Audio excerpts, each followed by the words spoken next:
Teresa, really great post here. This is super interesting because it touches on a lot of very relevant things associated with current the state of illustration and design currently. And I think this is the gradient mesh tool, as you mentioned, and we've got a tutorial here for gradient mesh. I don't know if you happened to go ahead and take a look at that or not, but it's in week 7. Let me just scroll up. Week 7, presentation 1, using gradients. Talk about gradient here, but I've also added this tutorial on how to use the gradient mesh tool and the gradient annotator. Gradient mesh tool is an amazing thing, and it came along in Illustrator at a time when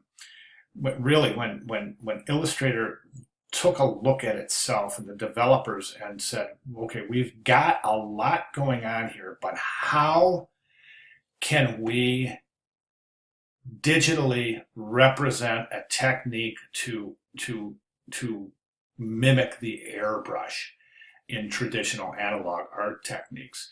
And so they came up with this mesh, and it's an algorithm that lays a mesh over an image or a shape, and you conform that mesh to the shape, and it allows for extreme volume, extreme depiction of depth, and this kind of airbrush. This kind of airbrush technique.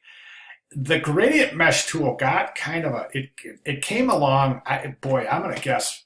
I don't remember exactly what year, but I'm going to guess probably around 2006 or so, and it really took the design by storm. Or I shouldn't say design, illustration, digital illustration.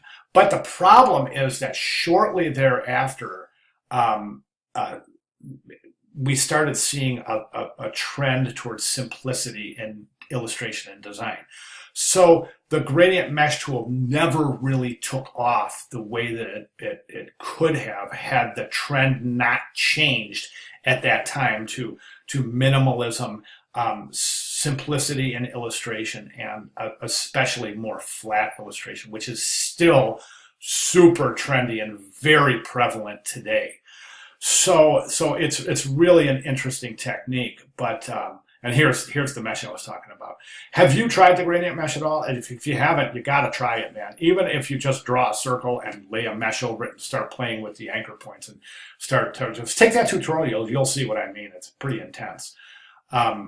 So great job. So my question to you is this: at what point, if we're depicting realism to such a high degree, at what point does a designer say to themselves, or why would a designer say to themselves, you know what, I'm just going to use an image as opposed to this super hyper realistic illustration?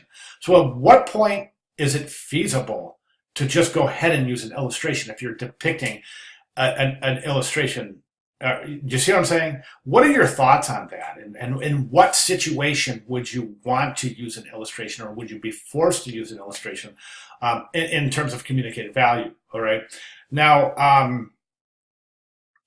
gradient mesh does have its limitations, most definitely. It's fantastic. It's extremely time consuming, and that's another reason why I'm kind of presenting this question to you, because at what point, okay, if it's going to take you 60 hours to illustrate something with a high degree of realism, shooting for hyper realism, at what point does a designer artist say to themselves, or suggest to a client, say, hey, you know what, why don't we just use an image?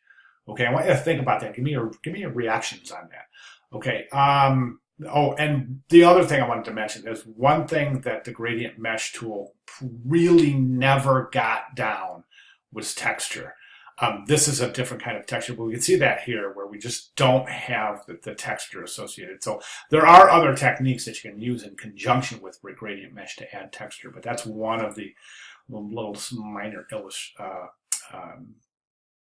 shortcomings of the tool itself. So, okay, give me your thoughts. Great share. Thank you so much. This is good stuff. And I loved reading your analysis. So thank you, Teresa.